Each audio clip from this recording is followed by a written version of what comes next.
Hi guys, and welcome to another video. What the hell are you doing, dog? Today we're again on the carpet, and I put on my yellow shirt to uplift today's topic a little bit. I'll get into this later, but first of all I want to introduce myself to all the people who are new to my channel. Welcome guys. My name is Alexandra Helm and I work as a freelance children's book illustrator full-time, and back there is my little dog Quinn, and we are some kind of symbiosis sometimes, if you can call this, but right now he's in a play mood because normally at this time of the day I'm going outside with him, which is going to happen after I've made this video. Today I really wanted to talk to you a little bit about the let me adjust this camera so a little bit. Yeah, I wanted to talk a little bit about my very dark moments during my freelance career. So let's get right into this, shall we? My freelance children's book illustrator career started around 2016. That was the time when I actually got my two first children's book jobs through an agency called illustrator, which was really cool. It was kind of a coincidence actually, because I met them at the book fair and my mom talked to that girl because she really liked how their arrangement looked like over there, and so she told her my daughter is an illustrator, and then that girl was like, hey, cool. So yeah, we made contact at that point, and only 4 months after this I got the information that I was able to illustrate my very first children's book. And it was a really cool start. I didn't believe that it actually didn't take so long, but yeah, and during I was illustrating the first book, they realized, hey, wow, we can really rely on this person, so why can't she just illustrate another book? So I said, yes, sure, I want to do that. And it ended up really being super stressful, but I was like, okay, I'm gonna do this, I'm gonna make this happen, and yeah, I did, but it was really hard days because I was supposed to really finish about, I think it was 120 illustrations per book, and within 3 months, I guess. And on the other hand, it was kind of a challenge for me to really see, okay, I can really work during a stressful time and finish everything within the deadline, and this should be not a problem. So that is that. After finishing all the books, then I realized, okay, the thing I actually want to do is really work with German publishers. The reason for that was actually because I'm visiting a lot the Frankfurt Book Fair, and I already knew a few guys working with publishers from Germany. So yes, and it's actually also much easier if you are talking the same language, and yeah, blah blah blah blah blah. So long story short, that was my focus that I set for myself at the beginning of 2017. I knew, okay, I still had that money from the first 2 books that I illustrated for the other company in China. So I put all the money to the side and really took, every month I took only very little money from that to my bank account, and lived off very little money, but I was still in that mood of, okay, being a student and not having a lot of money at all anyways, so that was cool. But there were a few things that happened. As you know, I'm with a guy named Marcel. He's my fiance. He's still a student, and he also gets money from BAföG.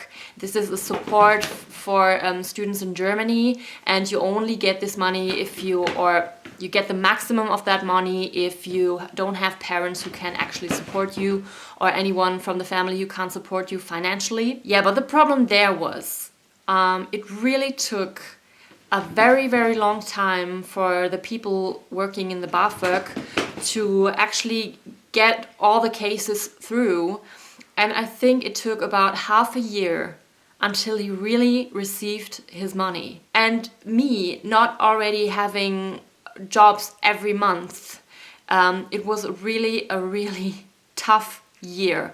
I can tell you guys this. It was really hard. I know at the beginning I still had enough money, you know, but when the months went on and I realized, okay, if the money from the BAföG is not gonna come in, what are we gonna do?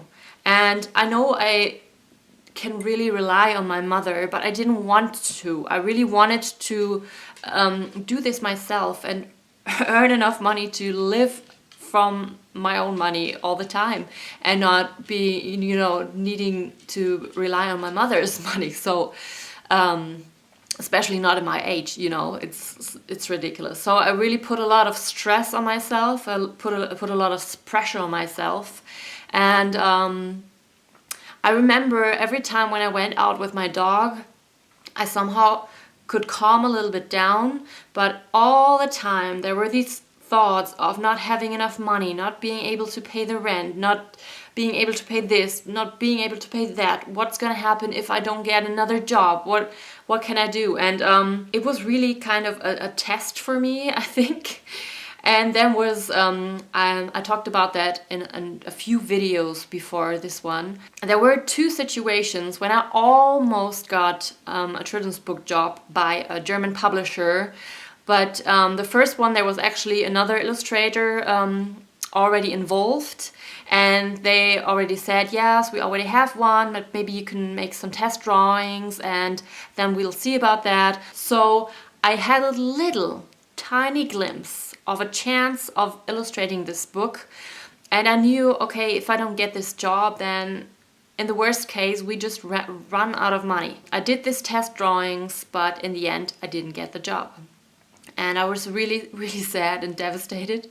But I think it was 2 months later that I got another chance for a book, and it went like this. The people from the publishing house, they were really amazed. They were really, they did really like what I did for them. I was supposed to do a little cover design for a book, and I was already super happy. I was like, okay, yes, I'm gonna get this, because I never really imagined that the authors wouldn't like my my cover design.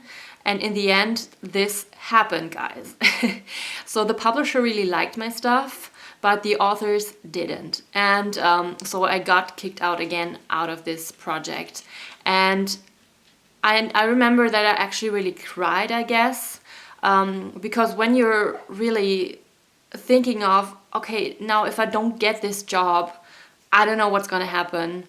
And then you almost get this job and everyone's like, yeah, we really love your work, blah, blah, blah. And then it's someone just takes it out of your hands again.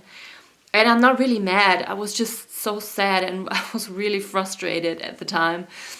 I totally understand that if you are an author and you just really don't like the design of your cover, I really understand that you really don't want to work with this person, because if the style doesn't fit, it just doesn't fit. It's just, it won't work. It would be an endless time of terror, because you could work your ass off and would never really fulfill the wishes of the other person. So in the end, it's better like that. But you can imagine how that felt for me. Like, it was really devastating, and I was not really depressed after that, but since the money from the BAföG still didn't come in, I was really starting to panic a little bit.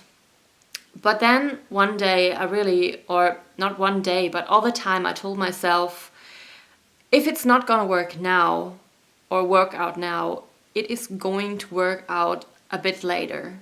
And if it takes longer than the money that I have, then I need to take another job. So maybe, I don't know, working in a cafe or something like that. So there's always ways to get around hard times. And this is actually the message that I'm trying to send you with this video. It's super important to really not give in, not give up, and always keep that glimpse of belief that you're gonna make it. Because if you lose this, and if you give in and say, okay, I can't do this, it just doesn't work, it will work. if you just take enough time for it to work. And in this case, it was all, I don't know, it felt like someone was yelling at me and, do you really want to do this? Do you really want this career of being a freelance children's book illustrator? And me already being in the mud and yelling, yes, I do. I always imagine it like this, a little bit like in the army, you know? Yes, obviously in the end, it all worked out. It just took time, and it took really a few step backs. And I remember that I watched a lot of videos by coaches. For example, Mel Robbins is a super awesome coach. She also makes YouTube videos. I'm going to leave a link down below. And there's also Christian Bischoff. He's a German coach and he's also amazing. I'll also leave a link down below. And then I also listen to podcasts all the time. For example, the Creative Pep Talk. This guy, he's got pretty much a similar story, but not within the children's book section, but other illustration sections. And he's so funny. I love this podcast so much. He's really super funny. I still listen to it all the time when I'm working on stuff. Hello, Quinn. And yes, I think that's the three most important thingies to watch. And of course, I watched other illustrators like Fran Meneses, Frannert. I'm sure you know her. Yes, Quinn. Yes, she is also telling very interesting insights in her illustrator life. And Holly Exley, of course, as well. I love the videos of these girls so much. Yeah. So watching these videos and listening to these podcasts really helped me to stay on track and stay focused. And I stood up every single day at 7 p.m. and started to work at 8. I did draw so much. Some stuff went into my portfolio, some didn't. I did so much research on these topics, like what kind of illustrations do I need to do or to make for my portfolio. And I looked at so many children's books, and I don't know, I really went crazy about this, so crazy. And I didn't even even on weekends, I just soaked in everything I could. And then this day came. And I received my first job for a children's book. And you know what? This actually happened through the publisher I was telling you before, where I got kicked out again. And they had seen how I was working when I did that cover for them, the cover design. And they really, really liked my style. And they was like, okay, we now need another book for this girl. She really is working really good, and we can totally rely on her, and she's very, very fast doing what she does. And so they found another book for me, and this is even a series. Oh, by the way, I can show you the covers here and there. So this is the first, or this is the first one. Either of this one is the first, it doesn't matter anyways. But yeah, there are right now there are 3 books actually planned. These 2 are coming out next year. And yes, there was a start. And then after that, I got another book job for them as well, for the same publisher. And it's also a series. So this is going to start next year. Yeah, and it's going to come out in 2020. So there's a little bit time left. And one more thing happened, which was actually very lucky in this moment, was that one lecturer went from that publisher to another publisher. So she brought to the other publisher the information in, like, hey, there's a newcomer illustrator, and she's working really, really nicely, nice, fine, good, great, what? I don't know how to say this right now. There is another book series now happening. So this is also going to come out in 2019. So you see, like, out of this really bad situation of almost getting the job, then being kicked out, there are so many new opportunities now. And so really don't take step backs as a downer.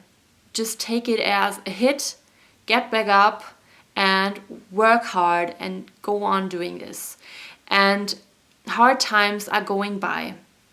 And in the end, it was like this. The BAföG money came right on time, really. I think it was only 1 month when we really had to ask my mother for, I think it was about 300 euros, just to be able to like pay our energy bills and buy food. So during 2017, I really didn't do a lot of fancy stuff. I didn't really go out a lot.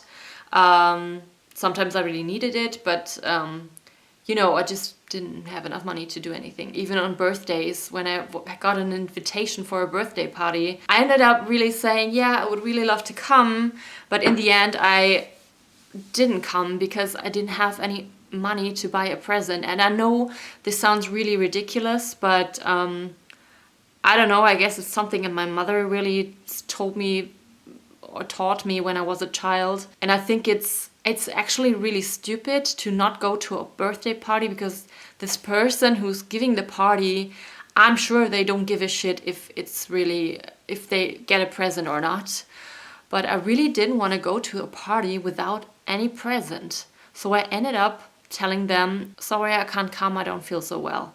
And I guess this happened a lot. I think 5 or 6 times in that year.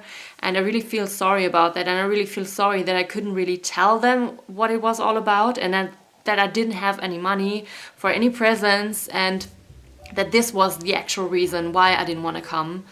But on the other hand, I also didn't have the energy to go to parties and act like everything was fine when it was not. And I didn't want to cry in front, or not cry, but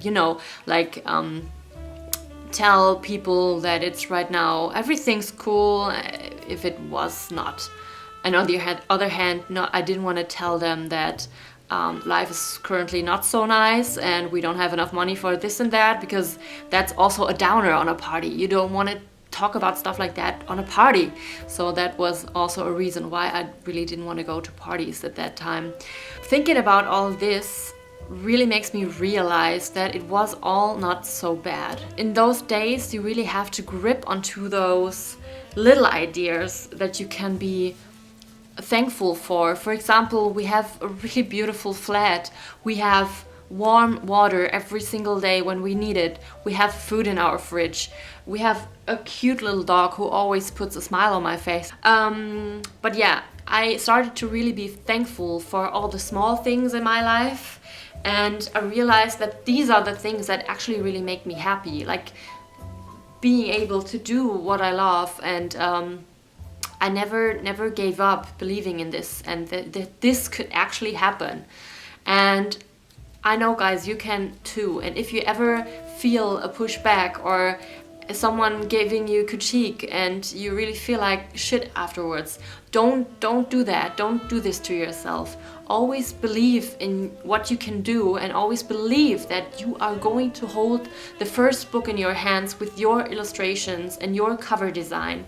And never ever give in and give up, because then, yeah, if you give up, obviously you'll never get there. So I really hope this was not too depressing, this video. It's actually supposed to be very uplifting. But yeah, I just wanted to tell you that it's not always been very easy for me. It's been really a very interesting ride within the last year. And I'm pretty certain that times like this can come up again anytime. That's the problem with the freelance career. It can be very rough at times. But on the other hand, we have a lot of other possibilities and other benefits with our freelance career that others don't have. So that being said, I really hope you enjoyed this video. I really hope I could give you a little hope. And if you like this video, then please give me a thumbs up. And if you're new here, then subscribe to my channel if you would like to see more of these kinds of videos. And I've been talking a lot now, so I really have to do a lot of cut work now. So that should be interesting. Yeah, right now I'm going outside with my doggy, and yeah, I hope to see you soon, guys. Oh, by the way, yeah, next Sunday, 8 p.m. Central European time. And I think the next video is going to be a new video about my favorite illustrators. Yes, because many of you guys asked for it, and so I'm gonna do this. So I just ordered a new favorite book on Amazon, so this should arrive next week. So yes, next week I'm going to make the new video then. That's all about it for today. Quinn is really getting on my nerves, so I'm going outside with him. Take care, guys. Always believe in yourselves, guys. You'll get there, I promise. Bye.